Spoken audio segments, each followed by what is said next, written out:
us today is Paul, and I'll pass the baton over to Paul to introduce himself and why he's a SciStarter ambassador.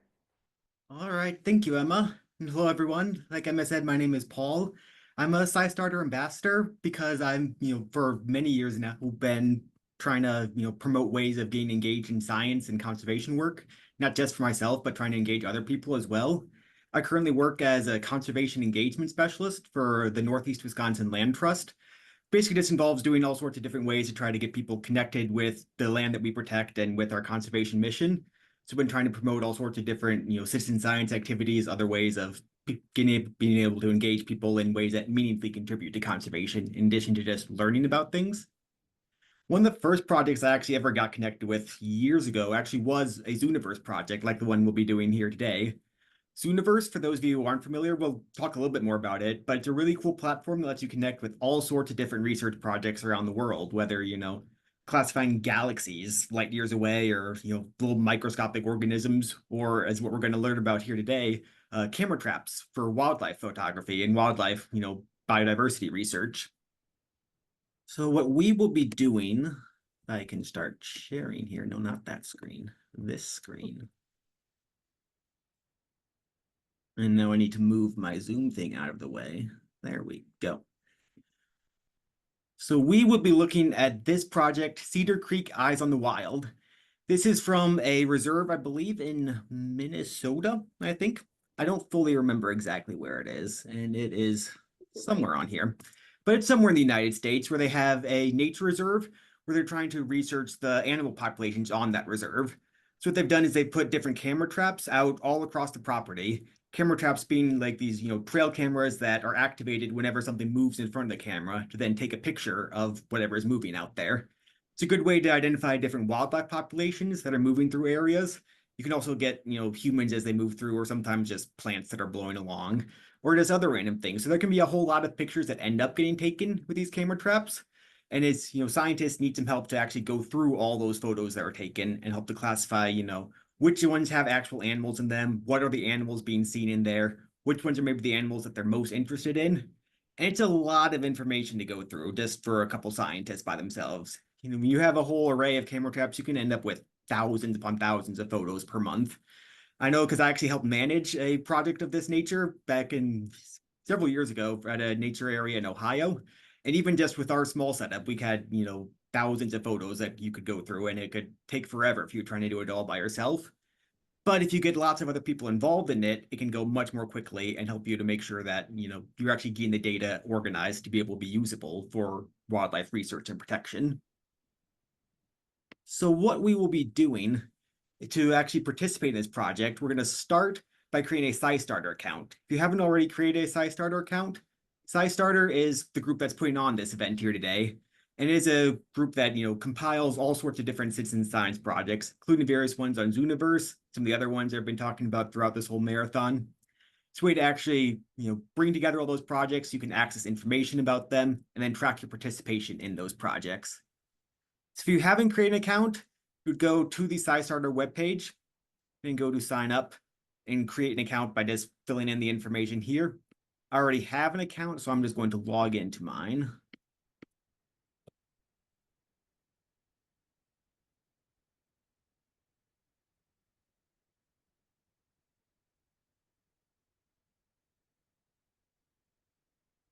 Or I'm not going to log into mine if I don't remember my password correctly. Oh no.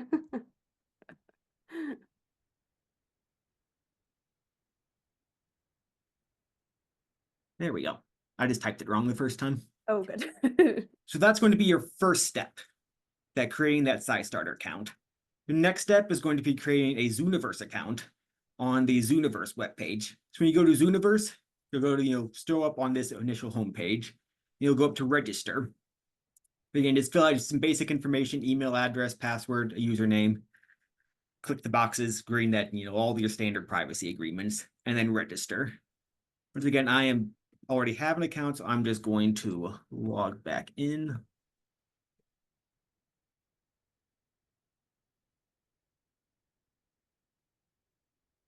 So that is going to be your second step. Your third step is going to be connecting your Zooniverse to your SciStarter profile. What that does is that allows SciStarter can track your participation in Zooniverse and a few other different of the bigger citizen science projects. And then allows them to have that data of how many people are participating in these projects, allows you to keep track of your own participation more easily across all these various projects. So what you're going to do for that, so on SciStarter, you're going to go to your profile.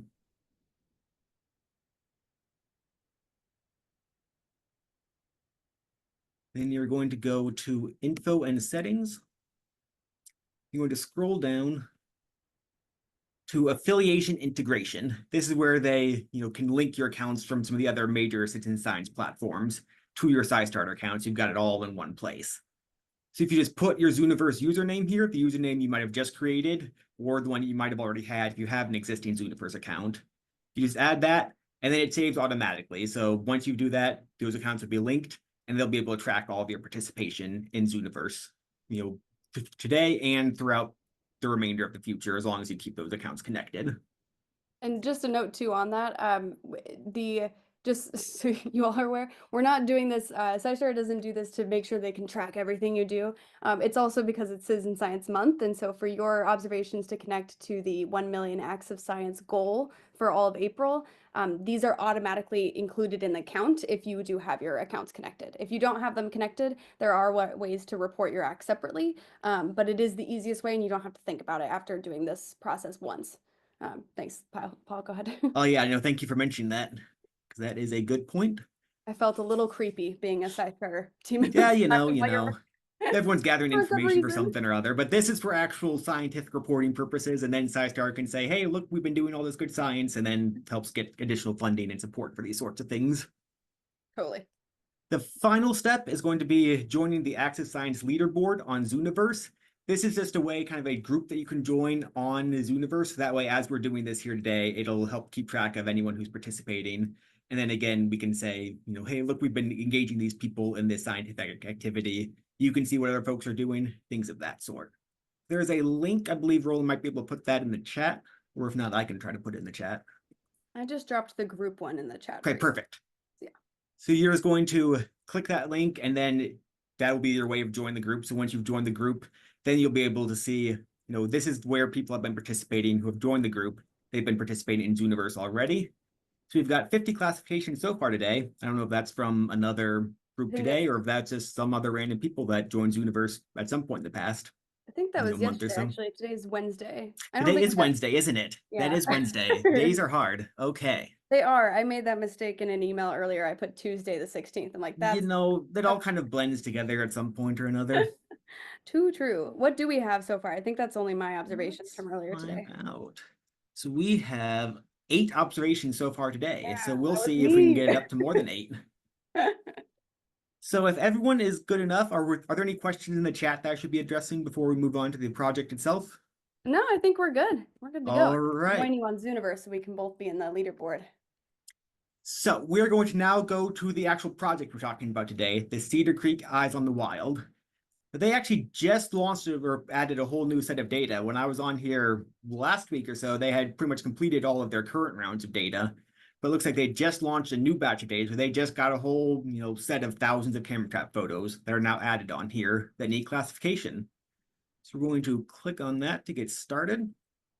And it will offer a brief tutorial as you get started. So it introduces, where the project is taking place. And then it introduces what you're going to do. So for each set, it'll give you a set of camera trap photos. Normally when camera traps are triggered, they take a series of 3 photos, one right after the other. So that way you can see a little bit of movement. Sometimes you might not see an animal initially, but if you look through the 3 photos, you can see like where a little mouse is moving in the background or things of that nature.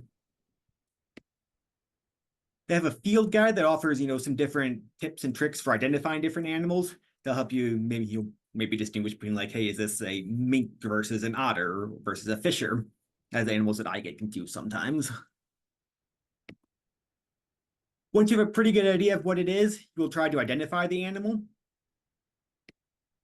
And then sometimes they ask for some extra info, like how many of the animal you see, or if the deer have antlers. Deer are one of the most common animals, so you're going to get that question a decent amount probably. Sometimes they have questions about what types of behaviors the animals might be doing. It might be different for different animals depending on what kind of information they're looking for. Some animals, it's just, hey, this animal is here, and that's all you need to know. Other times, if they're looking for something more specific, they might have some additional questions. And then once you've fully classified the photo, answer the questions, you're good, and then you just move on to the next photo. So what we're going to do now, we're going to go through some camera trap photos. Feel free to follow along here with what we're doing, or feel free to pull it up on your own and go through some on your own as well. I'll pause every once in a while to make sure if we've got any questions, comments, or if we've got any particularly tricky classifications, get some input from anyone watching. And I've got mine up too in case I get a fun picture to share. Perfect. So this is our first set of photos. As you can see, you can go through the burst of photos. So these are all taken one immediately after the other, like one in the same second. They take 3 photos. So this animal is just moving by the camera real fast. You can invert the colors on the photos. So sometimes that can help, especially with nighttime pictures, where if you can't really see the details in the current color scheme, you can invert it. And sometimes that makes things a little bit easier to distinguish. You can also reset it, zoom in and out as needed. Or you can also play the photos where it just plays them one right after the other. Which again, it's particularly helpful sometimes where there's like something really small in the photos that's moving. You can't always see it just in a still photo, but if you look at it in motion, sometimes easier to see them. What In on this earth? case, I am reasonably sure that looks like a deer. Yeah, I mean, is that like the side of its face? Like, I'm not even sure what part of its body it's looking like. I'm not 100% sure. It looks big, and it looks like Yeah. maybe that's an ear or something. That's my best guess. Mm-hmm. Huh. Honestly, when in doubt, I go with deer if it's something vaguely large looking and fuzzy. Yeah, that makes sense. So this deer is clearly moving. We can see that's moving because it's only in one of the photos before going off to the side. You can sometimes select more than one if you see it doing more than one thing. It's like if it was clearly eating, you're going along grazing things, that might put that it was eating. In this case, it doesn't appear to be eating, it's just popping in and out. I do not see any dependent young present, and I don't see any antlers, but also the head's not really all that visible. So I'm just going to put head not visible for this one. And then from there, we hit identify. And now if I wanted to comment anything about the photo, I could click this done and talk option. That would bring up an option to make some comments on the photo that then anyone else looking at the project could see. So if you find something that's really interesting or you have a lot of questions about, you might want to make a comment on it, and then people can reply to those comments. The team that's researching it can go through and look. One of the things I did when I was managing one of these projects is every day I try to go through and look at the different Zooniverse comments, see if there's anything particularly interesting. Not all projects are going to be able to do that. Some folks who might be too busy to be able to do that, but some folks will do that as well. They have the time and the capacity. They might reply to your questions, might take note of any photos that you call out to them. They might only be able to do some comment as well. It's going to be different for every group, but this is a way that you can interact not only with the researchers, but also with the community of people involved in this particular project, which could be from anywhere around the world. In this case, though, I don't have anything in particular to say about this photo, so I'm just going to hit done. And that will move us on to the next photo, which is, this is a human doing a human thing. So I'm guessing this is when they put out the camera, I would assume, and they needed to make a note of, hey, this is, the starting point of this new round of photos. So for that, I am just going to put the human option. That's too funny. I've never seen a human in these images before. That's They hilarious. don't tend to come up. A lot of times, sometimes they'll have like a filter process where they'll filter out, the human photos and things in advance. Sometimes, they can't always do that and they just end up in there. Honestly, I always found it funny when the Working human hard. photos ended up on my Zooniverse project. I enjoyed it, and then I would like make fun of the people that came into the photos because I worked with all of them. Yeah. This person is clearly working very hard. So we will let them know that they are working very hard on things, and they're probably standing too. Mhm. So we hit identify, and then we are done with that one. Oh no, more arms. And yeah, so the Thumbs. other thing is whenever you're setting up the camera traps, you have to set it so that, it starts taking pictures before you put it on. Because then sometimes you put it in like a lockbox to make sure it stays secure and you can't fiddle with it afterwards. So there's always that fun little time of it's taking photos of me as I'm fumbling around trying to get the camera reattached to the tree, which does not help you, have any greater coordination than normal, and is one of the sadder parts of doing these things. But that's just how it has to be. And then you get documentation of this, of, oh, this is me fumbling around trying to get the camera up for everyone to see around the world.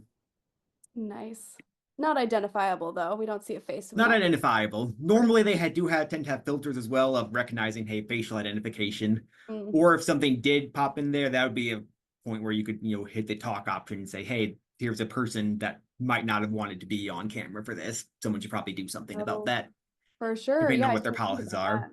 Sometimes, if they're on different places, will have different policies about, identification of things. If you're in like, hey, this is a public area where it's just taking pictures of anyone walking by, there's only so much you can do about that. But it's Absolutely. up to the project coordinators and their particular restrictions for things. So if you see a photo of a person and it looks identifiable, feel free to hit the done and talk option just to let people know that, hey, it's there if you need to do anything about that. Very good to know. Ooh. Ah, So I this had that is one. definitely a deer. Let's see if you answer it the same way I did. I just had that one a while ago. And that deer appears to be moving. And I don't see any dependent young present. And there are no antlers. Very similar to that one. I would love to share my screen for this one that's also a deer. Oh Just yeah, go for it. I didn't realize the inverted colors would work as much or would help as much as it is for me. Oh, Uh, it does a lot. It's very surprising sometimes. yeah, I could not see anything, and then all of a sudden you can see this. Oh, well, okay. All of a sudden you can see this deer right here with the inverted colors, but the Oh second yeah. I could barely see that. And when it was just the full picture, I was like, you Yeah, can't. especially those nighttime ones where the background is all dark and then it's something that's just a little bit lighter colored that you can't really see in the dark background, but then you invert it and all of a sudden it's just a little bit darker on a very light background and makes it a lot easier to see sometimes. Oh yeah, and even I'm glad you mentioned the whole turning the video on as it's Yeah, that motion helps make it a lot easier. totally. And just for reference, I did one. It's moving, no young, but I did see antlers because if Oh, you you invert did the see antlers. colors, I wasn't paying enough attention then. yeah, you see that guy. Or oh, where'd he go? Yeah, I see antlers. Are those antlers? I think so. Think so, yeah. And that brings up a good point because part of the fact, the benefit of doing this type of Zooniverse project is multiple people will classify every photo, and it stays in the rotation of, being classified until some number of people all agree on a classification. Different for every project, so I'm not sure what their limit is. When I ran a Zooniverse project, I think the limit was 7 or so. Like once you had 7 agreements of people saying, yes, it is this animal, and we agree, on various things about it, then it gets removed from the classification cycle and is considered, officially classified. But it doesn't get removed until that point. So even if someone comes in and says it's the wrong type of animal or doesn't quite indicate something properly, that's not going to automatically go to researchers and mess up their whole data set. It's going to go Very through multiple people, and that's going to help confirm that yes, this is actually the animal you say it is. yeah. So See how point it being, usually works. don't, obviously do your best with this sort of thing, but you don't need to worry about messing something up if you're just make a simple mistake because multiple people are going to go through and that will help, balance out any of those mistakes that people are inevitably going to make. Totally. That's a clear deer. That is definitely a deer and Oh, definitely no antlers. He's very curious though about that branch. yeah. I wonder what it might just be something out in the distance too happening because it looks like the deer is just like shift like a dog motion of like the head. Yeah, It's a cute deer. Oh, the eyes look so scary inverted. they do. I don't like the eyes when they're inverted. It's a little much. Ah, So we're just going to leave it right there. it looks like a horror movie. He's maybe eating. He's considering eating, I think. Yeah. Oh, yeah, actually a question about that then. So you chose to add eating even if we're not sure, like you can't tell exactly, but it might be. I think, again, with some of the behaviors, especially, it's a might be sort of thing. Okay. And honestly, with deer, it's probably not going to be a huge deal exactly what they're doing. Sometimes it's just nice, to go through and be able to, if people are looking for photos of deer eating, that might be a reason to go through, or if they just want to confirm, hey, are deer eating things? Sometimes That it's relevant, sometimes it's not. In this case, he definitely looks like he's at least interested in the plants. mm-hmm. So I figure, hey, we'll go ahead and classify it as eating. That way they've got it in that list of things if they need it.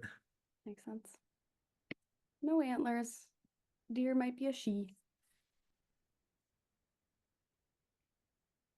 Oh, did it log you out? I just want to make sure you're included on the. Ah, It did. Interesting. I have no idea why it did that, but that is odd. I wonder if it was a. Oh, no, it can't be. I was thinking it might be like a Zooniverse update thing, but it didn't make me relog in, so that is odd. That won't happen anyway, weird. probably. Oh well. Oh, yeah, also dark. Man. Oh gosh. What? I have a very interesting one once you're done observing this one. I'm curious what your thoughts are. Yeah, I'm gonna say that's a deer on this one as well. Can Yeah, we tell those it are deer legs. Couldn't definitely, quite tell for sure. It could look like it could be some other four-legged thing, but that structure there definitely looks deer to me. definitely. Thing. You might want to invert the colors for antlers. Mm, probably no. Not seeing anything. Yeah. Nighttime inverted colors definitely help. I don't think it has antlers. Mm. Okay. Do Okay. you think that this is an antler? Hmm. Like, what is happening? It's a narwhal. It's, Might be, that's as reasonable as anything else I got. I mean, What's the third photo? the butt. Okay, yeah. That clears up nothing. Yeah, this is not a very nice photo set, but it like how else like I yeah, that might be an ant. I'm not sure what else it would be. yeah, because this could be an ear. Yeah. Yeah, it has a concave in situation going on. All right, I'm gonna bet it's an antler, but this is definitely one of those ones where I'd be like, Yeah. "Ooh, Sometimes, the animals, when they get their photo taken, they're not very considerate about lining up well for the camera. It's kind of rude yeah, of them, but, they what are don't you gonna take just do? plain old selfies. They just want Yeah. to. Sometimes they do. Sometimes they take really good selfies with the camera tab. It's like, thank you, animal, for doing a really good, like that deer just took a fantastic selfie, the demonstration one. But no, some of them just don't. They just stick their faces right up in it, and then you can't even tell what it is. Oh man, and they do take funny ones That too. is, I love yeah, that's the sort of thing that if you wanted to comment on it, like, hey, hit the done and talk, like, hey, this is a really funny looking photo, or this is a really majestic looking photo. That's the sort of thing that researchers will like to see because they like to sometimes use those particular photos when talking about their project and whatnot. Or just if you want to go through and see, what interesting photos people are seeing, you can go through and look for photos of, your favorite animal that might be showing up on these camera traps, or just look for ones that are really funny, and then you can spend time laughing at animals or I any do other sort of really thing that you might enjoy. want to do. Yeah, I do really enjoy going through the funny or like looking at the different tags. So in this, Yeah, since I'm prepared to, I'm adding the tag of antler because when someone needs to look up antlers, then they'll have that tag ready because I can click this and see all of the ones with antler. Oh my gosh, it's so funny. there are so many. What an adorable picture. Okay, I'll stop sharing it. Go back. Uh, man, this is one of those projects on Zooniverse that I like never gets old just because they're just they can be so silly. Oh Sometimes it's the yeah. boring part, but like it really does kind of randomly catch your attention and It's when you least expect it. You go through ones where it's just, a whole lot of just nothing or just deer, and then all of a sudden it'll be some hilarious or really, very well composed photo that you just never would have even expected. yeah, or just I'm getting side eye from a picture that I'm receiving. Yeah, it's judging you through the camera. Oh,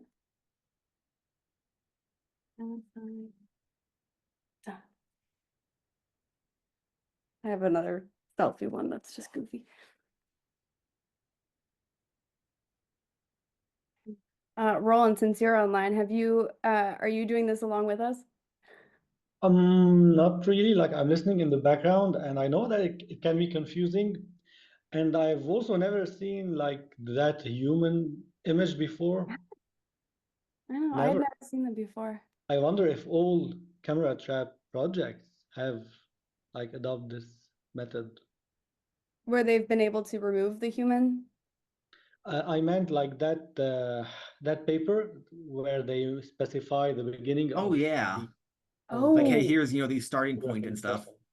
We never did that when I was setting out camera traps, but it makes sense, just to have some record, Yeah, a clear case of, hey, here's, where the cutoff is or things of that sort. yeah. Yeah. Yeah, I guess we get to see a little bit of extra info from the project, which is nice. And I'm glad of all people you're presenting this one since you do have experience working on both sides of the Yeah. camera, which is nice. Uh, yeah, gives us a little bit more insight too. Where was the location of the camera traps you were working with? So mine was with a facility called the Wilds in Ohio, kind of a big conservation research area slash zoo facility where I was working with like the restoration ecology department. It's on a bunch of reclaimed mine land. So trying to study, how the restoration efforts were going there, what sort of animals were going through, Gotcha. things of That's that awesome. sort. Was it on Zooniverse for the Yeah, yeah. Oh, nice. Is it still on Zooniverse? I don't know. No, we're gonna go look at that right now. Let's check. I mean, Zooniverse has so many projects, but they filter out in and out as they need to, which is nice because you always get fresh things. But oh, looks like Cedar Creek Where is your number am one. I? I saw it at some point on my profile. Here we go. Here we go. Out It of looks like they are out of data. So yeah, they haven't apparently updated any of this since I, did the thing. We just were when I left, we were working on a project for estimating bobcat abundance across the property. So that was what we were looking for. It looks like they have not done anything with it since then. Wow, maybe they got all the data they needed They for. might have, yeah, Yeah. That's always a good thing, even if it's sad to not look at more pictures of Oh Bob. yeah, That is technically the goal. We want to work ourselves out of needing to that be. is the idea, That's the hope.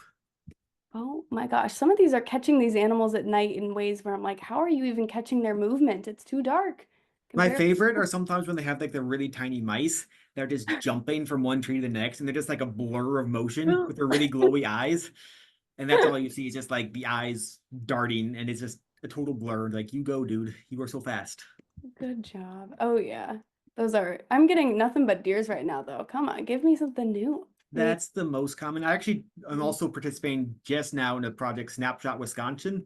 It's oh kind of yeah. a Wisconsin-based project putting camera traps out on different properties all across the state. We just put one out at one of our land trust preserves. I was going through the photos before adding them, sending them on to the project to kind of do that filtration out of filtering out the human ones and the ones of nothing. It was pretty much all deer that we got there. Sweet. Is that one's already on SciStarter too? I think so, yeah. Okay. We should set it up as an affiliate. Now I'm realizing it might not be.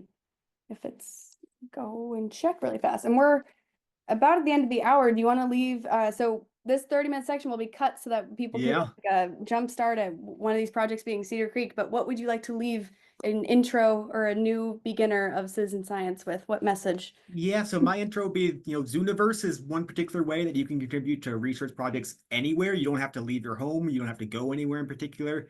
You can just contribute, right from your living room or wherever else you want to set up and help with research anywhere around the world, from some other part of your state, somewhere other country, from like Antarctica, the Arctic, help with space research. You can go anywhere, learn about things that people are researching and help support those efforts all just on your own time without having to do any particular special training, any special locations.